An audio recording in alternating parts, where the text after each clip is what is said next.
நிலவின் ஒளியை பிடித்து பிடித்து பாலில் நனைத்து கன்னங்கள் செய்து விட்டார். உலக மலர்கள் பறித்து பறித்து 2 பந்துகள் அமைத்து அமைத்து பெண்மை சமைத்து விட்டார். அழகு என்பது ஆண்பாலா பெண்பாலா என்பதில் எனக்கு சந்தேகம் தீர்ந்தது. அழகு என்பது நிச்சயம் பெண்பாலடா.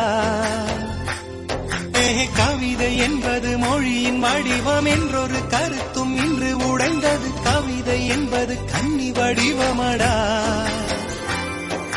மின்னலை பிடித்து மேகத்தை துடைத்து பெண் என்று படைத்து வீதியில்